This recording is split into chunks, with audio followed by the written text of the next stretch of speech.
ভাঙচুর ও লুটপাট করতে গিয়ে সেনাবাহিনীর হাতে আটক হলেন শতাধিক লুটপাটকারী।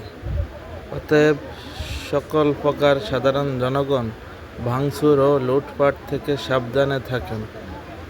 দেশের সম্পদ নষ্ট করে জনতার দোকানপাট লুটপাট না করে নিজেকে সাবধান রাখুন, অন্যকে ভালো থাকতে দিন।